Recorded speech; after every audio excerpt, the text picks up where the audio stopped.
So apparently Joe Rogan has the most popular podcast on Spotify, and he's repeatedly spread COVID misinformation and invited guests on to do the same. Went from Walter Cronkite, basically, to this guy Joe Rogan, who believes in dragons. I checked it. He believes in dragons. He believes in dragons. Did you triple source that? Yes, I did. And he also thinks that dragons, like I guess like dinosaur type of animals, roamed the earth when people did. Worried about losing your job, and you're worried about podcasts taking over, and who's the source of news. And we said Donald Trump was Hitler, but half the country disagreed with us, and he won. And this is. And Joe Rogan believes in dragons. Joe Rogan was just living his best life, sipping on his elk smoothies, lifting kettlebells, and decoding the universe, when something snapped. The ladies of The View had poked the bear one too many times, and this time that bear decided to bite back. With a $100 million lawsuit, Joy Behar looked stunned. Sunny Hostin was already sweating through her blazer, and Whoopi Goldberg. She looked like she had just remembered every regrettable thing she ever said on air. This wasn't just a lawsuit. It was a legal bombshell so heavy it could have come with its own Spotify sponsorship. That's why people like our show, because they know that we are checked by ABC News. But We're checked by everybody. Yeah, I mean, if we're wrong, we have, the legal note here. The human legal. I don't know. Hey, this is the most important part. This is right after she was saying, we are run by ABC News. You should trust us, not Joe Rogan, who believes in dragons. So she by saying we should trust them because they're double checked by ABC News, and then making the stupidest statement. Like you didn't listen to what I said. Yeah. You didn't listen to what the wildlife about, and that's only a part of what he said. I can't believe the other Joy part of what he Behar said didn't was wait. there was something before that where he was explaining encounters with giant reptiles. Joe Rogan didn't send a warning. He dropped the hammer. Was this courtroom drama or the weirdest celebrity crossover in talk show history? Either way, it was spiraling into pure chaos, and the internet couldn't look away.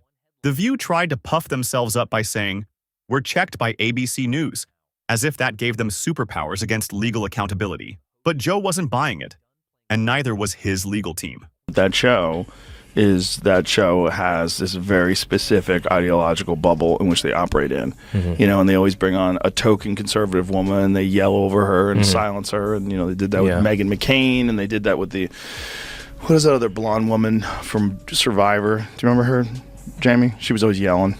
I mean, it's just, it's a bizarre show. Right after bragging about their credibility, they took a wild jab at Rogan, mocking him for believing in dragons. And suddenly, the whole nation was watching to see if Joe would roar back. And wow, did he ever? As one host smugly claimed, "You should trust us, not Joe Rogan who believes in dragons." Viewers across the globe blinked in disbelief. Was this serious journalism or a middle school gossip fest? Joe Rogan here. Did you see Joe Rogan, who believes in dragons, I guess? According to Joy Behar, he changed his X profile. Did you see this? I did see that. It now just simply says dragon believer. He had talked about dragons on the show. It's the thing of it is, you take anything out of context and you can make fun of it and mock it. And so, let's do that. It goes without saying, Joe Rogan, how many times more intelligent do you think Joe Rogan is than Joy Behar? For years, The View threw jabs at him like he was a human dartboard. But Rogan wasn't going to be their punching bag anymore, not for the self-declared queens of caffeinated outrage. He called them out, not just on social media, but in the most brutal arena of all, the courtroom. And the stakes? A jaw-dropping $100 million. The hosts of The View had spent years shouting over guests, especially any conservative woman brave enough to show up. Now they were getting a taste of what it feels like to be interrupted by a subpoena. They mocked Meghan McCain, shouted down other guests, and built an empire on smug superiority.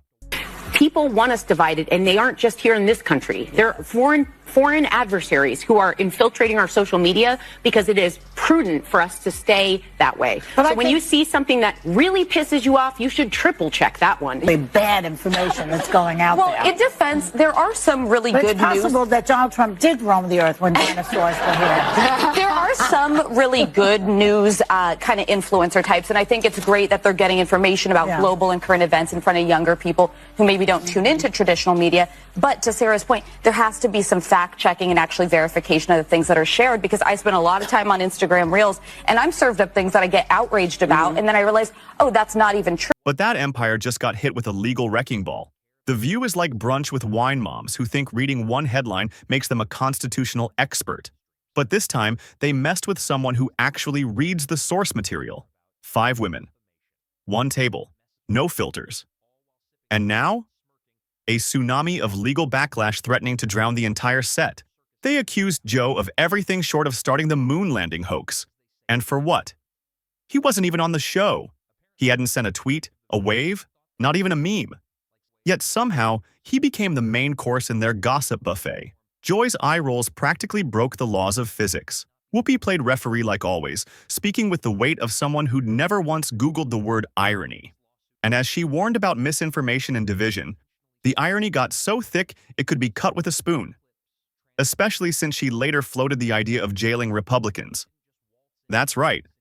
Whoopi suggested on national TV that Biden could throw all Republicans in jail. You know, just let's look at a scenario where the Supreme Court says, yes, he has all those rights. He is immune from everything. Yeah. You know what Joe Biden could do since he is presently president? What? Whoa. He could throw every Republican in jail. Do you see what Whoopi Goldberg said? What'd she say? Whoopi Goldberg said that Biden could arrest all the Republicans and put them in jail. You just need to see how unhinged this kind of thinking is. Well, you know what Joe Biden could do? Joe Biden, you have to see it. And they still want us to believe they're the voice of reason? The View's hosts talked about foreign adversaries and social media chaos, while creating the very kind of division they claim to be fighting. And then, right in the middle of it, came the dragon joke. Rogan's so-called belief in dragons became the running gag until it backfired spectacularly. They mocked, they sneered, they laughed, until Joe's lawyers showed up with a suitcase full of receipts and a legal playbook that made ABC tremble. Joe didn't care if they hated his haircut or his elk meat obsession. But accusing him of endangering humanity? That crosses a line, and that's defamation.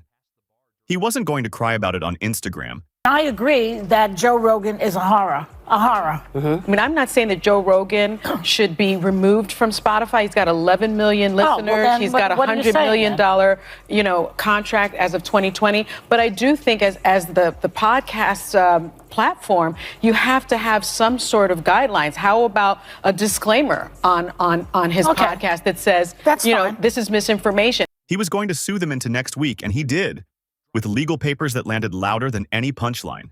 This wasn't about hurt feelings. It was about reputation, contracts, and cold hard cash. Because when you have a $200 million Spotify deal, image matters. Rogan's team didn't show up with a flowery cease and desist. They came in hot, with transcripts, clips, and a case built brick by brick. Every word the hosts had ever said was dissected and cross-referenced with actual facts. Facts. Something The View had apparently forgotten existed. The show had accused Rogan of spreading dangerous misinformation without offering a shred of real proof. That's not free speech. That's reckless slander. And while they hid behind the phrase, just our opinion, Rogan's lawyers weren't playing games. They knew opinions don't protect you when they're broadcast as facts to millions. The reaction from The View? Total chaos. Joy looked like her Wi-Fi had crashed. Sunny scrambled like she was back in law school mid-finals. Whoopi channeled her philosopher queen routine again, declaring, it's just our opinion. But this time, the smokescreen didn't work. Because once you say something defamatory on national television, it's not just chit-chat, it's a liability. But arguably, like, the real fans of The View that are like, oh, these ladies are on point. Most of those people can't leave the house. Like, they're probably immobile. Right. Because their mom's taking their kids to school, and that's, yeah. It's a very strange show, but it's fun to watch. It's just fun to watch them. It's good entertainment. Yeah. Undoubtedly. Well, they're just, it's interesting because I think Sunny's very intelligent, but she's ideologically captured. Right. That's sort of, I think the other ones, there's a couple of the other ones, don't have to name any names, who are just very dull-minded. And Rogan addressed the whole saga on his podcast, the biggest one on earth. While The View trembled, Joe calmly tore them apart with truth, logic, and that trademark Rogan smirk. The fans? Oh, they were loving it. Reddit exploded. YouTube comment sections turned into courtroom analysis zones. And Twitter? It became a battlefield. Rogan's supporters were relentless, armed with memes, facts, and fury. Meanwhile, The View's defenders were left stammering, scrambling, and searching for excuses. This wasn't just a media spat anymore. This was a full-blown reckoning. Joe Rogan wasn't just punching back. He was dragging the whole table of daytime drama queens into the courtroom spotlight. For years, The View got away with throwing shade like confetti. But now, that confetti was on fire, and the smoke was choking their ratings. The hosts loved to joke, judge, and jab, but the moment someone clapped back with a $100 million lawsuit, suddenly they were just entertainers, sharing opinions. They called him dangerous. They accused him of pushing misinformation. And they did it with smirks, sips of coffee, and no facts to back it up. But Joe Rogan? He came prepared. He had timestamps, audio evidence, and legal firepower that made ABC's legal department sprint to the nearest panic room. The show that people love to hate. Yes, that's true. That's true. They get so much hate watching and hate watching viral clips of them saying ridiculous things. I mean, it is a rabies-infested hen house. and at the same time, it seemed like the most interesting part was their audience seemed to be on my side. Yes. And that's their audience. Yes. Well, their audience is not really their audience. Their audience is a group of people they bring in to watch television shows. It wasn't just Joe on the attack. It was the entire internet watching, dissecting, and calling out The View for hypocrisy. And the most shocking part? Even The View's own audience started turning against them. Clips of their smears went viral for all the wrong reasons. Their fake confidence, their smug chuckles, their careless words. It all came back to haunt them in front of millions. Sunny tried to backpedal, suggesting a disclaimer for Rogan's podcast. But her voice cracked, and the damage was already done. Whoopi offered nothing but vague justifications, hiding behind freedom of opinion, like it was a bulletproof vest. But there's a big difference between a hot take and a defamatory attack. And that difference is about to cost someone 9 figures. Joe didn't scream. He didn't beg. He just laughed, because he knew they were drowning in the very drama they created. I had to read the thing about The View because I just thought it was funny. What's That's the only reason why I read that about me. Dragon lover. Joy Behar was trying to say that I believe in dragons. Wait, what is this? I just heard about it. I checked it. And the lady goes, did you double check this? She goes, I checked it. He believes in dragons. Should be like you think Sasquatch, they lived alongside of people. The irony was delicious. A show built on demanding accountability for everyone else was now desperately avoiding it themselves. Every time Joy opened her mouth to insult Rogan, a new meme was born, and a new clip got dissected in front of millions of furious viewers. The media tried to spin it. They called it controversial and tense. But let's be honest, it was a total implosion. Behind the scenes, ABC's lawyers were sweating bullets. Disney execs were holding emergency meetings, praying this wouldn't go to trial. Could a few sloppy words really cost them $100 million? Apparently, yes. Because when those words damage a global brand, the law steps in fast. The dragon believer joke? It wasn't just stupid. It was expensive. Rogan didn't lose money because of bad content. He lost money because of The View's mouth. And now, even the viewers who hate Rogan were asking, did The View go too far? Did they finally meet someone they couldn't bully? The answer was loud and clear. Yes. Why doesn't The View have any trans women on it? Great point. It has a lot of women that look trans, but none of them...